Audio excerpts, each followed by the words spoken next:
시편 126편의 말씀은 성전에 올라가는 노래 15편의 시편 가운데 7번째 시편입니다.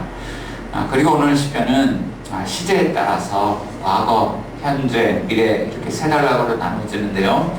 1절부터 3절까지는 이 과거에 대한 회상, 그리고 4절은 현재의 상황, 그리고 5절과 6절은 미래에 대한 소망, 이렇게 세 단락으로 이렇게 나눠지고 있습니다.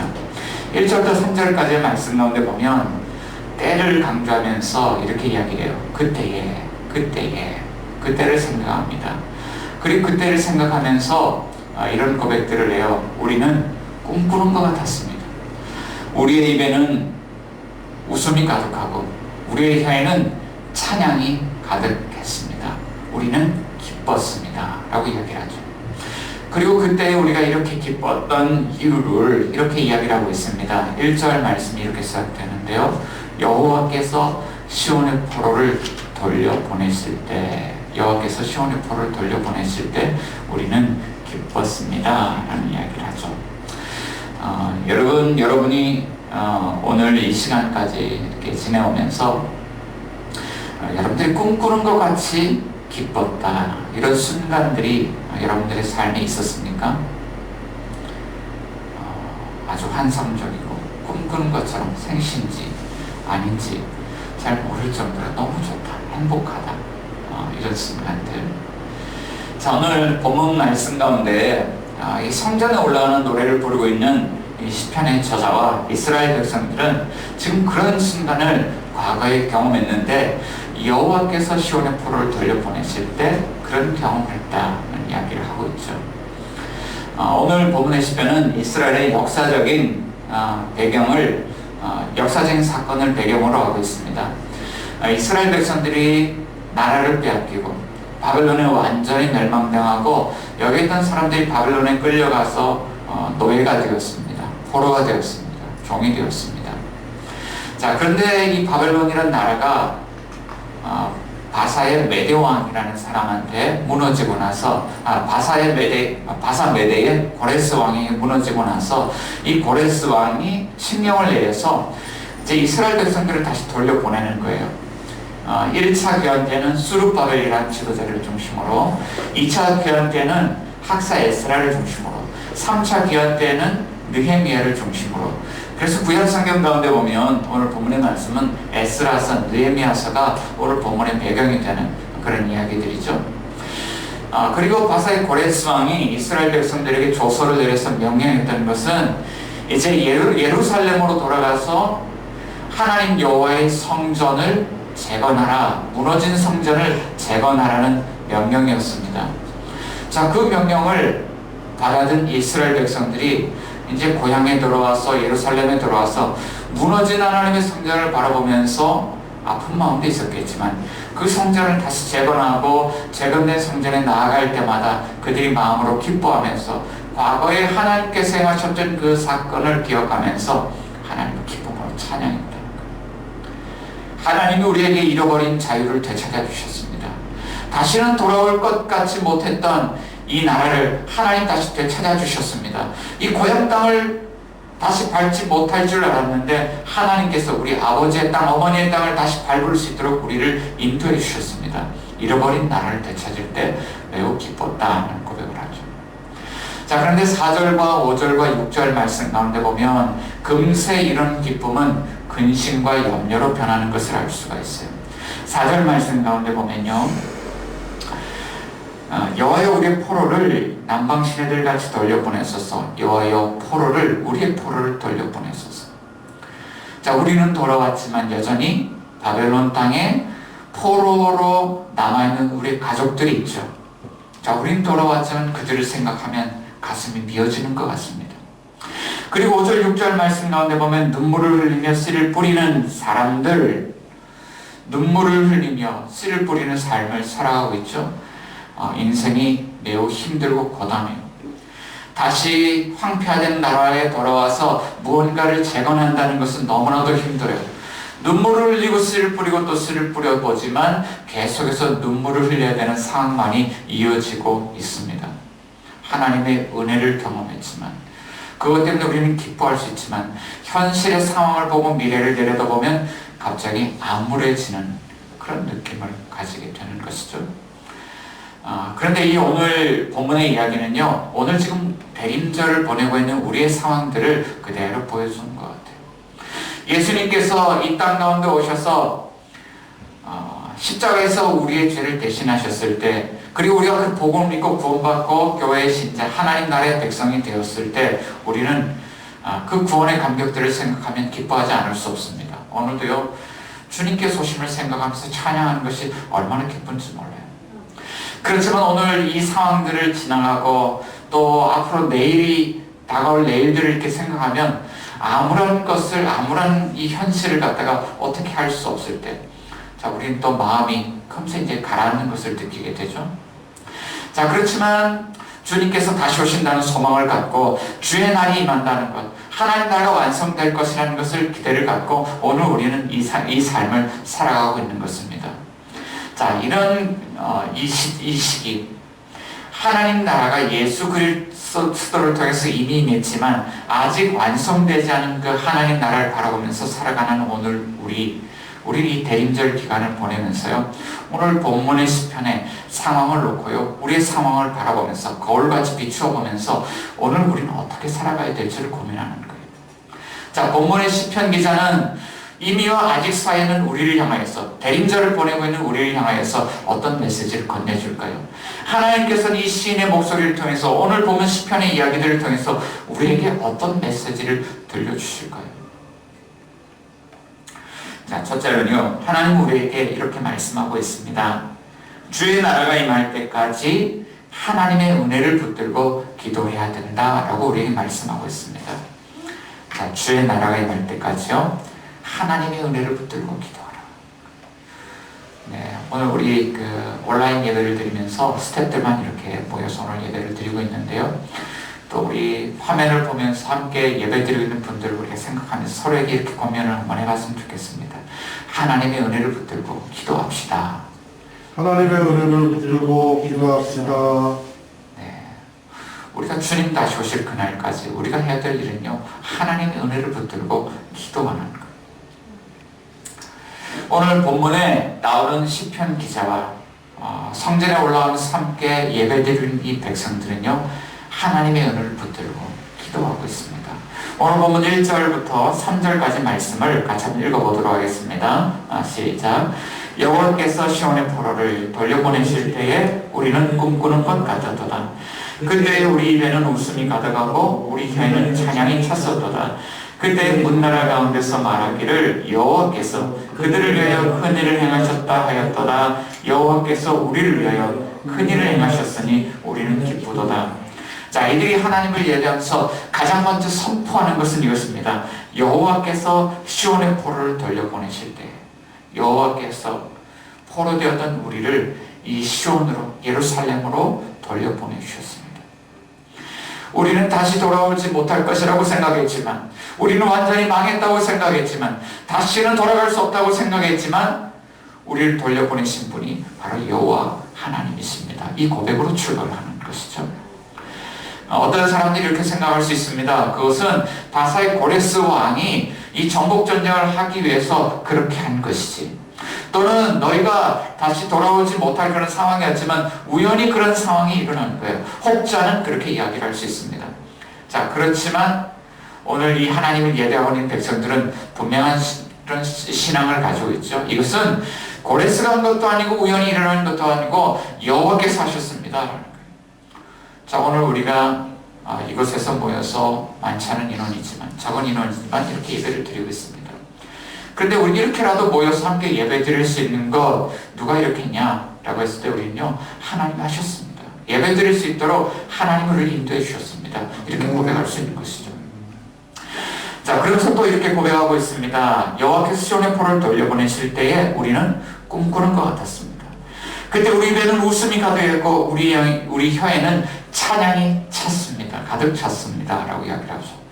자, 여기 가운데 보면은 찼었도다라는 말을 사용하고 있습니다. 영어 성경에 보면요, be filled with라는 단어를 수거를 사용하고 있죠. 자, 이것은요, 마치 어떤 사람이 잔에다 물을 따르는 모습을 우리가 한번 연상을 해볼 수 있을 것 같아요. 물을 따르고 있습니다. 따라라라락. 자, 그런데 이 잔에 물이 한 반잔만 채워지는 그런 것도 아니고요, 한 3분의 2잔 채워지는 것이 아니에요. 가득 찼어요. 자, 근데 물을 따르는 사람이요, 멈추질 않아요. 그러니까 가득 찬 이 컵에서 물이 흘러넘치기 시작합니다. 흘러넘치고 있는데 계속해서 물을 붓고 있는 거예요. 그런 상황이죠. 가득 채워졌어요. 자, 누군가가 우리 마음속에 이 기쁨을 붓기 시작했는데 이 기쁨이 가득 채워집니다. 그런데 가득 채워진 상태에서 멈추지 않고 흘러넘치도록 계속해서 붓고 있습니다. 그러니까요, 속에서부터 채워지는 것이 훅 밀려나와서요, 입에선 웃음이 되었습니다. 그리고 입술에선 그것이 찬양이 되었습니다. 자, 그러니까 우리 입에 웃음이 가득하고 혀에 찬양이 찼었도다 라는 이 고백은 내가 찬양하고 있고 내가 기뻐하고 있다, 이런 의미가 아니죠. 하나님께서 우리에게 한없이 부어주시는 그 기쁨으로 말미암아 웃음이 흘러넘치고 찬양이 흘러넘치고 있습니다. 오늘도요, 우리 함께 찬양을 하는데요, 기뻐하며 왕께를 부르고요, 지금까지 지내온 것 주의 크신 은혜라, 지금까지 지내온 것 주의 크신 은혜라.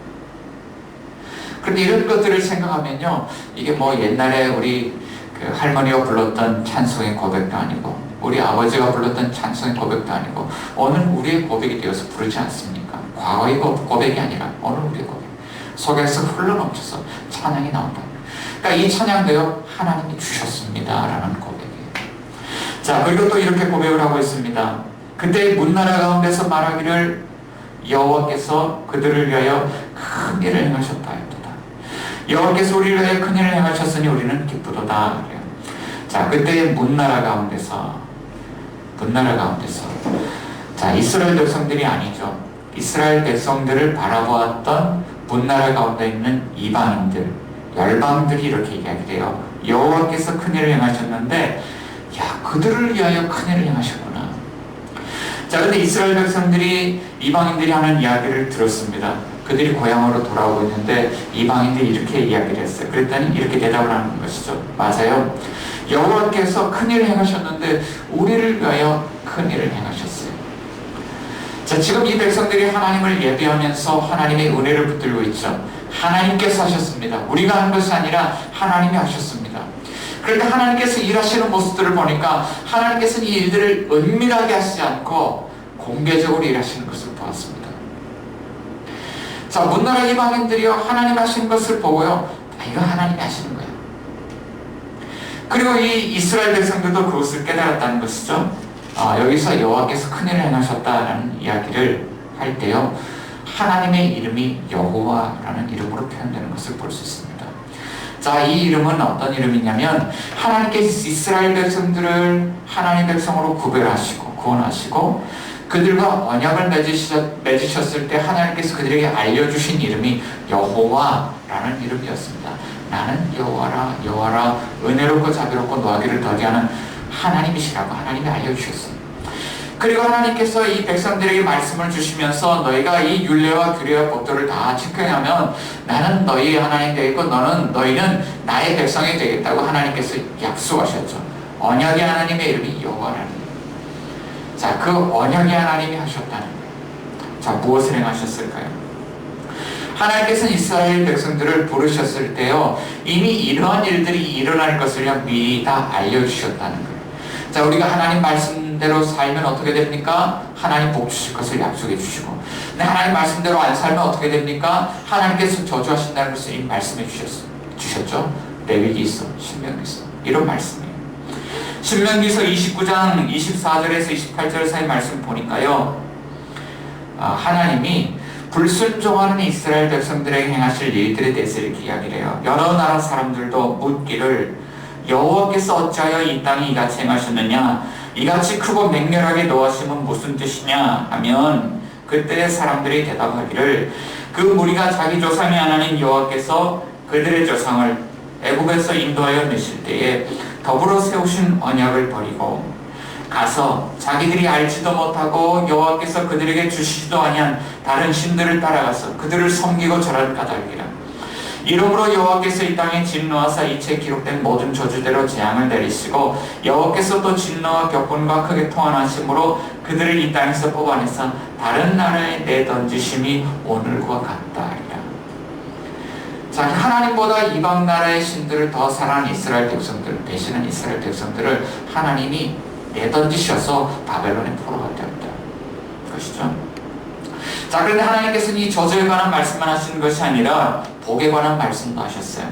신명기 30장 9절 10절 말씀 가운데 보니까 네가 내 하나님 여호와의 말씀을 청정하여 이 율법책에 기록된 그의 명령과 규례를 지키고 내 마음을 다하며 뜻을 다하여 여호와 내 하나님께 돌아오면 내 하나님 여호와께서 내 손으로 하는 모든 일과 내 몸의 소생과 내 가축의 새끼와 내 토지 소산을 많게 하시고 내게 복을 주시되 곧 여호와께서 내 조상들을 기뻐하신 것과 같이 너를 다시 기뻐하사 내게 복을 주시리라. 마음을 돌이켜서 마음을 다해서 다시 주 너의 하나님께로 돌아와서 하나님 말씀을 청종하면 하나님도 마음을 돌이키시고 다시 너희를 기뻐하사 하나님 복을 주신다. 자, 이런 것이요 율법 안에 약속으로 미리 주신 거예요. 하나님이 모세를 통해서 가나안 땅에 들어가기 전에 여리고 평지에 모여있던 이스라엘 백성들, 출애굽한 이스라엘 백성들에게 이 약속을 다 주셨던 거예요. 그런데 이 언약을 저버리고 떠났던 것 때문에 이스라엘 백성들이 바벨론 땅에 포로가 되었다가 나라를 잃어버렸다가 다시 그들이 마음을 돌이키고 할 때 하나님이 약속대로 그들을 돌아오게 하셨다. 자, 이런 고백들을 우리에게 들려주는 것이죠. 자, 그러니까 하나님이 이 일을 행하실 때요 다 들려주시고 공개적으로 하셨다는 거예요. 그러니까 이스라엘 백성들이 하나님 말씀을 다시 이렇게 바라보면서 자신들의 삶을 돌아보면서 회개하고 마음을 돌이키고 성전에 올라가면서 다시 재건된 그 성전에서 하나님을 찬양하면서요 자, 이런 고백들을 하는 거예요. 하나님이 하셨군요. 이것은 그 누가 한 것도 아니라 하나님이 하셨군요. 당신이 우리의 구원자시오. 당신이 우리의 주님이시군요. 이런 고백을 하고 있다. 그러니까 전적으로 이 구원하시고 우리를 다스리시는 삶의 주권이 하나님께 있다는 것을 고백하면서 하나님의 은혜를 붙들었어요. 그때 이들이 뭘 할 수 있냐? 지금 삶에요 여전히 바벨론 땅에 남아있는 우리 가족들이 있고 지금 현재 이 땅을 일구고 하는데 너무나도 힘든 그런 과정들이 있는데 너무나도 힘들지만 이 상황 속에서 하나님의 은혜를 꼭 붙들고 있을 때요 그들은 예배의 자리에서 기도의 자리로 나아갈 수 있었다. 이런 고백을 하고 있는 거예요. 여러분 오늘 하나님의 은혜를 붙들고 있습니까? 네. 그리고 여러분들이 삶의 어려운 상황들을 만날 때 여러분 기도하고 있습니까? 아침에 제가 오늘 말씀을 이렇게 가만히 떠올려 보는데요 이런 찬양들이 생각나요. 괴로울 때 주님의 얼굴 보라 평화의 주님 바라보아라 이런 찬양도 생각이 나고요. 오늘 집을 나서기 전 기도했나요? 오늘 받을 은총 위해 용서했나요? 여러분 오늘 하루를 시작하면서 여러분 기도하셨나요? 우리에게 은혜를 베푸신 주님의 그 얼굴을 바라보셨나요? 어제 저녁에요 뉴스 기사들을 한번 이렇게 좀 살펴보는데 지금 너무너무 안타까운 것이 2.5단계 거리두기가 진행되고 있음에도 불구하고요 확진자들이 600명대에서 900명대로 갑자기 치솟았습니다. 지금 사람들이 희망을 걸고 있는 것은요 빨리 백신이 개발되어져서 그런 바이오 신기술로서 이 질병이 극복되어지기만을 기다리고 있는 것 같아요. 그렇지만 그들이요 하나님께 기도하지 않습니다. 분명히 병원에서 일하고 있는 감염내과 전문의들은 이렇게 이야기합니다. 우리는 다시 코로나 이전의 상태로 돌아갈 수 없습니다. 그리고 많은 사람들이 그것에 동의합니다. 네, 저도요 그 이전으로 돌아가기는 어려울 거라는 그런 생각에 동의를 합니다. 자, 그렇지만 하나님 말씀을 보면 우리에게 이것을 들려주는 거예요. 이스라엘 백성들도 나라를 잃어버리고 다시는 돌아갈 수 없다고 생각했습니다. 그러나 오늘 하나님의 말씀을 보면 그것을 돌이키실 수 있는 분이 있고요 그것을 행하실 수 있는 분이 계신다. 그분이 누구냐? 하나님이시다. 그러니까 기도의 자리에서 이렇게 기도하는 것이죠. 주여 우리의 포로를 남방 시내들과 같이 돌려보내 주십시오. 주님 돌려보내 주십시오라는 그런 기도를 할 수 있다는 거예요. 자, 그렇지만 이렇게 우리가 기도를 하면서요, 많은 사람들이 때로는 기도를 중단하게 되기도 하고요, 많은 사람들이 기도의 자리로 나오질 않습니다. 우리는 분명히 하나님의 은혜를 붙들고 있지만 이 시대의 교회 안에서 기도는요 점점 시들어가고 있는 것 같습니다. 그 이유는 무엇 때문일까요? 자, 오늘 본문의 말씀은 두 번째로요, 이런 메시지를 던져주고 있어요. 우리가 기도해야 되는 것은 알지만 기도가 어려운 이유, 그것은 아무리 열심히 기도해도 열매가 없기 때문이다. 여러분, 기도할 때 열매가 맺어집니까? 여러분, 기도하면 하나님이 즉각적으로 응답 탁탁탁탁 주시고 열매가 맺어집니까? 네. 우리가 기도를 이렇게 해보는데요, 열매가 잘 안 맺어지는 것 같아요. 자, 기도가 어려운 이유가 있죠. 많은 사람들이 기도 어떻게 해야 됩니까? 기도 훈련 어떻게 하는 겁니까? 그래서 방법을 묻기도 하고 훈련하는 것들을 이제 묻기도 하는데요. 그런데 오랜 시간 신앙생활하면서 기도 훈련을 많이 받았고 기도를 잘 하시는 분들도 이렇게 하는 거예요. 기도가 이렇게 어려운가요?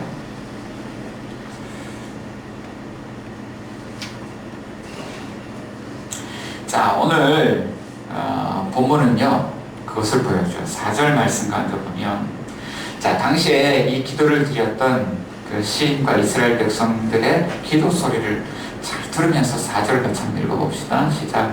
여호와여 우리의 포로를 남방 시내들 같이 돌려보내소서. 여호와여 돌려보내주십시오. 자, 여기서 근데 어떻게 돌려보내냐면 남방 시내들 같이라는 말이 있죠. 세번역 성경을 우리 주반 쪽에 실어드렸는데, 세번역 성경을 보면 네겝에 있는 시내들이라고 번역하고 있습니다. 자, 네겝은 광야죠. 자, 이스라엘 남부 지역에 있는 넓다란 그 광야, 자, 바짝 메말라 있는 그 광야. 그런데 그 광야에도요, 이렇게 비가 왔을 때 물길이 지나갈 수 있는 그런 길이 있죠. 시내가 있죠. 고여 있는 것. 그것을 와디라고 부르기도 하는데, 자, 개천, 시내, 강줄기 이루는 그런 고랑들이 있습니다. 자, 그런데 그것이 평상시에는 바짝 말라 있는데, 자, 이것이 비가 오면 급속하게 물이 이곳으로 모여들고 급류를 형성해서 물이 흘러가게 되는 것이죠. 자, 그렇게 돌려보내 주십시오. 그런데 현재 상황들을 보면 어떤 상황들이냐면 광야 시내가 바짝 말라 있는 거예요. 자, 우리가 저기 바벨론 땅에서 돌아올 때 어떤 모습이었냐면 이 광야의 시내와 같은 모습이었습니다. 사람들이 길게 줄지어서 수만 명의 사람들이 광야를 지나서 시온으로 돌아오고 있습니다. 마치 비가 왔을 때요 광야의 시내가 생긴 것처럼 그런 모습입니다. 자, 그런데 그것이 바짝 말라버렸어요. 더 이상 포로는 돌아오지 않습니다. 그리고 하나님 앞에 기도해보지만 이 포로들이 돌아오지 않는 거예요. 그래서 5절 6절 시인은 이런 표현들을 쓰죠. 5절 6절 또 한번 읽어볼까요? 눈물을 흘리며 씨를 뿌리는 자는 기쁨으로 거두리로다. 울며 씨를 뿌리러 나가는 자는 반드시 기쁨으로 그 곡식단을 가지고 돌아오리로다. 지금 뭐라고 있냐면 눈물을 흘리면서 씨를 뿌리는 거예요. 5절 가운데 보면 눈물을 흘리며 씨를 뿌리는 자, 그랬더니 이게 사람들 복수입니다. 그리고 6절에는 단수인데 울며 씨를 뿌리러 나가는 사람, 이런 뜻이죠. 눈물을 흘리며 씨를 뿌리고 있다. 지금 자신들의 인생을요 농사꾼의 인생에 비유하고 있어요. 여러분, 농부들의 삶은요 참 고단합니다. 농부들의 삶은요 때가 되면 씨를 뿌려야 되고 가꿔야 되고 농작물들을 가꿔야 되는 고단한 삶입니다. 봄이 되면, 여름이 되면, 가을이 되면, 겨울이 되면 그 시즌마다 농부들에게는 해야 될 일도 있습니다. 자, 봄에 가장 바쁘겠죠. 또 여름에는 또 수확하고 또 일부는 또 심어야 됩니다. 가을에도 수확하고 또 심어야 되고 겨울철에 또 심어야 될 농작물들도 있습니다. 그런데 이 사람들이 앞으로 어떤 상황이 다가올 거라고 예측하고 싶는 것이 아니에요. 자, 올해는 홍수가 난다고 합니다. 여러분, 홍수가 나니까 씨를 뿌려서 납니다. 올해는 가뭄이 온다거나 한다고 합니다. 가뭄이 온다고 합니다. 그래서 씨를 뿌려서 난답니다. 그러지 않죠. 가뭄이 올지 홍수가 올지 예측할 수 없는 상황에서 농부는요 어떤 상황이 오든지 항상 씨를 심어야 되는 거예요. 그런데 씨를 열심히 심었지만, 아주 열심히 고된 노동을 했지만 그들의 삶에 열매가 있습니까? 때로는 가뭄이 나서 다 말라버렸어요. 때로는 홍수가 나서 다 떠내려가 버렸어요. 때로는 풍작이 왔는데 너도 나도 풍작이 와서 시장에 내다 팔려고 하니까 값을 쳐주지 않아. 그래서 또 농사를 다 망쳐버렸어요. 자, 이것이 농부들의 삶이죠. 자, 그런데 우리의 삶에 왜 이런 열심히 일을 하는데도 왜 열매가 없습니까? 우리에겐 질문을 하게 되잖아요. 자, 그런데 이 열매가 없는 이유들에 대해서요, 성경은요 우리에게 이렇게 이야기를 했어요. 창세기 3장 17절 말씀 가운데 가보면요, 이제 아담과 하와가 에덴 동산의 선악과를 따먹고 하나님과 대화를 나누면서 하나님이 책임을 물으시는 그런 장면들이 나와요. 자, 하나님께서 아담에게 이렇게 말씀하시죠. 아담에게 이르시되 네가 네 아내의 말을 듣고 내가 네게 먹지 말라 한 나무의 열매를 먹었은즉 땅은 너로 말미암아 저주를 받고 너는 평생에 수고하여야 그 소산을 먹으리라. 땅이 내게 가시덤불과 엉겅퀴를 낼 것이라. 열심히 일을 하는데도 우리가 열매를 맺지 못합니다. 땅이 저주를 받아서 이 땅에서 가시덤불과 엉겅퀴가 올라옵니다. 자, 그런데 무엇 때문에 이런 일이 일어나느냐? 하나님의 말씀대로 우리가 살았어야 됐는데 선악과를 따먹지 말라고 한 그 하나님의 말씀 하나도 제대로 지키지 못해서 말씀대로 살지 않고 우리가 스스로 하나님처럼 되어서 살아가려고 했던 우리의 죄의 문제 때문에 우리의 땅에 저주를 받고 가시덤불과 엉겅퀴가 올라옵니다. 매년마다 가시덤불과 엉겅퀴가 올라오는데 제거해도 끝이 없어요. 평생 동안 올라오는데 평생 동안 올라오는 그 가시덤불 엉겅퀴 제거하다 보면 인생이 다 지나가는 거예요. 우리 그 건물 밖에 보면 주차장이 있고요. 거기도 한평 남짓한 화단이 있습니다. 그런데 그 작은 땅에서도요, 이 가시덤불과 엉겅퀴가 올라오더라고요. 어느 날은 제가 주차장 청소를 한다고 빗자루질을 막 하고 청소를 깨끗하게 했어요. 야, 깨끗하다. 기분 좋다. 그러고 이제 올라왔는데요, 이상하게 다리가 따갑고 간지러워요. 뭐지? 그러고 나서 바지를 돌아봤는데요, 여러분 그 도깨비풀 그 씨앗 아세요? 포크처럼 생긴. 그게 어디서 달라붙었는지요, 바지에 새카맣게 달라붙어가지고요, 그게 막 딱딱하게 달라붙은 거예요. 그래서 그거를 떼는데 툭툭 터니까 안 털어져요. 이 가시가 막혀가지고 그걸 하나하나 다 뜯어내는데 한참을 뜯어냈어요. 그때 집에 와서 보니까요, 티셔츠에도 막 붙어있더라고요.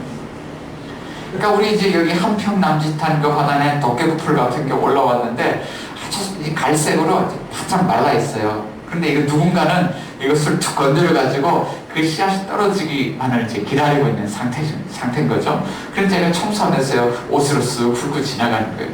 그러니까 그 씨앗이 다 달라붙었더라고요. 자, 그런데 우리 인생이 그런 것 같아요. 하나님 우리 인생에 가시덤불과 엉겅퀴가 계속 올라와요. 하나님 저에게는 이 가시를 좀 제거해 주세요. 하나님 제게 올라오는 이 장애물들 좀 제거해 주세요. 우리가 하나님 앞에 매번 이렇게 기도하죠. 그런데 하나를 제거하고 하나 인생의 고비를 하나 둘 넘어가 보는데 이제는 괜찮겠지. 그런데요, 새로운 것이 계속 올라오는 거예요. 그 인생의 문제들과 싸우다 보면 한평생 인생이 지나가는 것이죠. 제가 존경하는 목사님 가운데요, 아주 가깝게 이렇게 교제하는 목사님인데, 사모님이 셋째 아이를 낳고 3일 만에 이렇게 뇌졸중으로 쓰러지셨어요. 그래서 뇌사 상태가 되었습니다. 그래서 이 문제를 놓고 목사님 40대 때인데 하나님 앞에 나가서 기도하기 시작했습니다. 그리고 매일 밤 강단에서 차례를 하면서요, 마음속에 이런 생각을 가졌어요. 하나님은 반드시 우리 아내를 회복시켜 주시고 이렇게 세워주실 거예요. 그래서 오랜 시간을 기도하는데 여러분, 하나님 들어주셨을까요? 쓰러진 아내를 위해서 기도하고 이렇게 세워주실 거라고 확신하고 기도하는데 들어주셨을까요, 하나님? 만약에 들어주셨으면 제가 이렇게 예언을 안 드리죠. 하나님께서 그 기도를 안 들어주셨어요. 그런데 10여 년이 지나고 나서요, 하나님께서 행하신 일들을 이렇게 돌아보니까 아내를 갖다 회복시켜 주시고 일으켜 세우시는 것이 아니라 정말 감당할 수 없었던 그 병원비와 간병비를 하나님께서 보내주셨다. 약 한 3억 5천만 원 정도의 병원비, 간병비가 들어갔는데 본인의 능력으로는 3억 5천만 원 어디 가서 빚으로도 구할 수 없는 그런 돈인데 하나님께서요 아내를 치료할 수 있도록 그 병원비와 간병이 쓸 수 있도록 간병비를 다 이렇게 보내주셨다. 그러니까 하나님께서 생각하시는 것과 우리의 생각이 이렇게 다르더라는 것을 이야기를 하는 거예요. 여러분, 우리 인생에서 올라오는 가시덤불과 엉겅퀴 제거하려고 우리가 얼마나 많은 기도를 합니까? 우리 자녀들의 어떤 진로 문제를 놓고 결혼 문제, 취업 문제를 놓고 기도하지 않습니까? 제가 같이 이렇게 신방을 다니면서 교제했던 우리 권사님들이 참 이제 기쁘다는 기도 제목들 가운데 어려운 기도 제목들 중에 한 가지는 이거예요. 자녀의 결혼 문제를 위해서 기도하는데 배우자를 구할 수 있도록 기도를 해요. 근데 그것이 참 쉽지가 않아요. 자, 그런데 우리 또 남편이나 배우자의 그 영혼 구원 문제를 놓고 기도하고 시댁의 복음화 문제를 놓고 기도를 하는데 그런 것들이 잘 되질 않아요. 이 코로나 시대에 기도하는 것도 마찬가지입니다. 하나님, 우리가 예배를 이렇게 잘 드리기도 어렵고 교회들이 막 확진자들이 나와서 이렇게 어려운 상황인데 하나님 이거 좀 빨리 좀 해결해 주세요. 기도하는데 하나님이요 빨리 해결해 주시잖아요. 하나님이 우리의 기도를 안 들으시기 때문입니까? 기도를 해도요 때로는 열매가 없고 이 영적으로 씨름하는 것이 때로는 너무나도 지루합니다. 자, 그럼에도 불구하고 성경의 메시지는 이거예요. 우리는 기도해도 열매도 없고 소득도 없는데 성경은 우리에게 뭐라고 말씀하고 있냐면 심으라는 거예요. 사도 바울은 갈라디아서 6장 7절 말씀에 사람이 무엇으로 심든지 심는 대로 거두리라고 말합니다. 그리고 기도하라는 거예요. 항상 기뻐하고 쉬지 말고 기도하고 범사에 감사하고 여러분 기도하세요. 깨어서 기도하세요. 포기하지 말고 기도하세요. 성경 우리에게요 심으라고 이야기를 하고 있다는 거예요. 아이러니죠. 우리는 아무리 기도해도요 되어지는 일이 없는 것 같은데 하나님 기도하라고 말씀하시는 거예요. 이 문제 하나님은 어떻게 해결해 줄까요? 자, 오늘 세 번째는요 오늘 본문 우리에게 이런 이야기를 들렸습니다. 셋째는 하나님께서 이미 우리를 위해서 큰 일을 행하셨다는 거예요. 그것은요 우리가 씨앗을 심는 것이 아니라 하나님께서 이미 좋은 씨앗을 우리를 위해서 좋은 씨앗을 심어 놓으셨기 때문에 하나님 우리에게 기도하라고 말씀하신다는 거예요. 오늘 복음의 조각은 이렇습니다. 2절 3절 말씀 가운데 문나라 사람들이 이야기한 것, 그 다음에 이스라엘 백성들이 이야기한 것, 여호와께서 그들을 위하여 우리를 위하여 큰 일을 행하셨다는 것입니다. 성경에 나오는 하나님의 직업이 있습니다. 우리 예수님의 직업은 뭐죠? 목수죠. 자, 근데 하나님의 직업은 뭐죠? 공사꾼요. 네. 네? 정원사, 농사. 네, 그죠. 하나님 농부죠. 예수님이 이렇게 말씀하셨어요. 요한복음 15장 1절에 나는 참 포도는 내 아버지는 농부라. 예수님은 생명의 참 포도나무, 아버지는 포도원, 농부시니, 그죠? 아버지는 농부시다. 자, 하나님 농부입니다. 하나님은 처음부터 농부로서 에덴 동산을 가꾸셨죠. 자, 성경의 전체에 이런 어떤 스토리를 좀 한번 찾아볼게요. 이곳에 하나님이 나무를 심으셨는데 창세기 2장 9절 보니까 여호와 하나님이 그 땅에서 보기에 아름답고 먹기에 좋은 나무가 나게 하시니 동산 가운데 생명나무와 선악을 알게 하는 나무도 있더라. 각종 나무를 씨앗을 심으셨는데 나무가 됐어요. 근데 그 나무 중에는 선악을 알게 하는 나무가 있죠. 자, 이것을 좀 상징적으로 해석한다 그러면 우리 율법으로 해석할 수 있을 것 같아요. 죄를 알게 하니까. 자, 그리고 생명나무를 심으셨어요. 자, 이 나무는 우리에게 생명을 주죠. 복음이라고 우리가 생각을 해볼 수 있을 것 같습니다. 자, 그런데 하나님께서 사용하시는 나무들 보니까요, 하나님께서 어떤 나무를 사용하시면 이것이요 능력을 드러내고 생명을 나타냅니다. 하나님은 모세에게 지팡이 하나를 주어주셨어요. 그 지팡이를 주어주니까 이집트 땅에서 이스라엘 백성들을 얽어매고 있던 그 사람들의 강줄기가요 다 피로 변했어요. 그 지팡이 때문에 홍해가 갈라지고 반석에서 물이 터져 나옵니다. 그래서 이스라엘 백성들의 생명을 살리죠. 자, 또는 마라에서 쓴 물을 만났습니다. 그런데 하나님께서 그때도 지목하신 것이 한 나무를 지목하셨어요. 그 나무를 물에 던지라는 거예요. 그 던졌더니 이 물이 마실 수 있는 단물이 되었다. 자, 그런데 그 싹이 어디서 또 나옵니까? 이사야서 11장 가운데 보니까 이새의 줄기에서 한 싹이 나오는데, 자, 그 싹이 나오는데 이사야서 5장 말씀 가운데 보니까 하나님이 이렇게 말씀하세요. 내가 나무를 심었다. 어떤 나무를 심었냐면 너희를 위해서 극상품 포도나무를 심었다. 자, 그런데 이 포도나무는 어떤 포도나무일까요? 이스라엘 백성들은 극상품 포도나무를 심어줬는데, 한 나무를 심어줬는데 이스라엘 백성들은 좋은 열매 맺는데 실패했죠. 들포도를 열었습니다. 자, 그런데 이 포도나무가요 여전히 살아있어요. 요한복음 15장에 가니까 예수님이요, 나는 참 포도나무예요, 아버지는 농부라. 그러면서 다시 예수님이 제자들에게 하시는 말씀이 이것입니다. 요한복음 15장 4절 5절 말씀 가운데 보면 너희는 내 안에 거라. 나는 포도나무여 너희는 가지라. 그가 내 안에 내가 그 안에 거하면 사람이 열매를 많이 맺는다. 자, 이 가지들이 있는데요, 이 원가지, 포도나무 원가지에 붙어 있기만 하면 이 원가지는 수분과 양분과 생명을 공급하는 나무이기 때문에요, 이 가지가 살아있고 생명을 공급받고 뿐만 아니라 열매를 많이 맺을 거라고 예수님께서 말씀하신 것이죠. 자, 이것은 생명나무입니다. 그런데 생명나무가 또 어디에 나왔죠? 요한계시록 22장에 가면 나오죠. 하나님 보좌에서부터 생수의 강이 쭉 흘러내려오고 있는데 그 강 좌우에 무엇이 있습니까? 생명나무가 있고 12달 열매를 맺고 그 잎사귀는 만국을 치료하는 잎사귀들. 자, 그런데 이 생명나무는요, 씨앗을 여러 개 뿌렸는데 한 개가 올라왔습니까? 이것은요, 하나님께서 심으셨는데요, 하나를 심으신 생명나무예요. 하늘의 씨앗이 심겨져서 나온 생명나무예요. 요한복음 12장 24절에서는 이렇게 이야기를 합니다. 내가 진실로 진실로 너에게 이르노니 한 알의 밀이 땅에 떨어져 죽지 않으면 한 알 그대로 있고 죽으면 많은 열매를 맺느니라.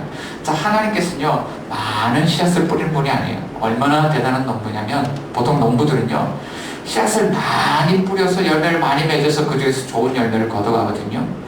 그런데 하나님 대단한 농부예요. 씨앗을 하나 심는데 그것이 생명나무거든요. 그런데 그 씨앗이 얼마나 중요하면 한 알이 죽지 않은 그들이 있지만 죽으면 많은 열매를 맺는다는 거예요. 여러분 농사를 혹시 지어보셨습니까? 저는 농사를 잘 몰랐는데 감자 농사를 지어보니까 알겠더라고요. 오늘 이제 감자를 심었는데 거기서 이제 포기가 올라왔어요. 그리고 한여름 이제 더울 때 8월달이 돼서 감자를 수확하는 철이 됐는데 캤는데요, 감자 하나에서요, 한 포기에서 감자가 한 10개씩. 좋은 땅에 씨앗을 심으면 예수님이 30배, 60배, 100배를 얻는다고 했는데, 감자를 심어보니까 한 10배에서 20배 사이는 거두겠더라고요. 근데 거기에 감자를 탁 캤는데요, 한 알이요, 새카맣게 썩었어요. 그게 무슨 감자죠? 이것을 씨감자라고 이야기합니다. 이 감자가 땅속에 들어 썩지 않으면 그대로 있지만 이 감자가 썩으면요, 싹이 나오고 잎이 나오고 포기가 되면서 뿌리에는 많은 열매가. 그 썩어있는 감자가 자신의 양분을 다 나누어주고 자기는 그냥 썩어져 버리는 것입니다. 자, 그런데 이 한 알이 땅에 떨어져서 하늘의 씨앗이 썩는다는 이야기는 누구를 두고 한 이야기냐면 예수님 자신을 두고 하신 말씀입니다. 자, 바울은 이렇게 말합니다. 로마서 5장 8절 말씀 어디 하면 우리가 아직 죄인 되었을 때에 그리스도께서 우리를 위하여 죽으심으로 하나님께서 우리에 대한 자기의 사랑을 확증하셨느니라. 예수님께서 이 땅에 오셨어요. 십자가에서 우리를 위하여서 죽으신 사건을 두고 하신 말씀이죠. 예수님이 십자가에서 우리를 위해서 죽었는데, 자, 이 사실을 믿음으로 받아들인 이 땅의 모든 죄인 됐을 때 죽으셨잖아요. 죄인들이 그것을 믿을 때요, 죄사함을 받습니다. 의롭다 하심을 얻습니다. 하나님의 자녀로 받아들여집니다. 그 증거는 하나님께서 그 아들의 영을 부어주셔서 우리로 하여금 하나님을 아빠 아버지라고 부르짖게 하시고, 또 성령께서 말할 수 없는 탄식으로 우리를 위해서 중보하셔서 하나님 말씀대로 살아갈 수 있도록 도우신 그 도우심을 우리에게 주시는 것이죠. 자, 이렇게 예수 그리스도가 하나님 미랄이 되어서 떨어져 죽은 것 때문에 우리가 이렇게 생명을 얻고 또 새로운 삶을 살아갈 수 있게 되었다는 거예요. 자, 오늘 고난을 만나고 여전히 구원받지 못하는 우리의 가족들을 바라볼 때 우리는 어떤 삶을 살아갈 수 있는가? 우리는 그 순간에도 응답되어지지 않고 열매 맺지 않은 그 기도를 어떻게 할 수 있는가? 하나님께서 이것을 발견하라고 하는 거예요. 하나의 밀이 떨어진 것 때문에 열매가 없는 것이 아니라 오늘 우리 자신이 열매가 되었고요. 우리 교회 공동체가 열매가 되었고 이 땅에 있는 하나님의 주님의 몸된 교회가 그 열매가 되었는데 하나님께서는 오늘도 농부로서 열매를 심고 가꾸고 열매 맺는 일들을 계속하고 계시고 지금 이 그리스도의 몸이 지금 교회 밖에 있는 우리의 가족들, 이웃들, 형제들 이 고난의 상황 속에 있는 모든 사람들에게까지 다 확대되어져서 주의 날이 임할 때까지 하나님께서는 열매 맺는 일을 하고 계신다고 우리에게 그림을 보여주고 있는 것이잖아요. 하나님이 농사를 포기하지 않으셨어요. 하나님께서 우리를 열매를 맺으시고 하나님 농사를 포기하지 않으셨다면 오늘 우리는 그리스도 안에서 함께 기도해야 되지 않을까요? 사랑하는 미스틱의 성도 여러분, 그리스도 안에서요 오늘 우리의 근심이 변하여 다시 기도가 될 수 있기를 바랍니다. 우리의 슬픔이 변하여 다시 기쁨의 찬송이 될 수 있기를 바랍니다. 이러한 복음의 씨앗이 떨어져서 놀랍게 열매 맺는 이 놀라운 하나님의 은혜의 역사, 생명나무가 점점 확대되어져 가는 그런 놀라운 은혜의 역사들이 저와 여러분에게 함께 하실 수 있기를 주의 이름으로 축원합니다. 아멘. 아멘. 같이 기도하겠는데요. 아직도 세상에 죄의 포로가 되어서 살아가는 우리 가족들, 친구들, 이웃들을 한번 좀 돌아보면서요. 그들을 위해서 한번 기도하는 시간을 가졌으면 좋겠습니다. 주님, 우리는 돌아갈 수 없다고 생각하지만 주님께서 모든 것을 돌아오게 하실 수 있습니다. 잃어버린 영혼들 돌아오게 하실 수 있습니다. 마음이 완고한 심령들 돌아오게 할 수 있습니다. 지금 우리가 하나님 나라가 임하지 않은 것 때문에 슬퍼하고 고통스러워하지만 하나님께서는 그리스도 안에서 하나님 나라를 이 땅 가운데 임하게 하실 수 있습니다. 주님, 주의 날이 올 때까지 우리도 함께 그 신년 사역 가운데 동참하길 원합니다.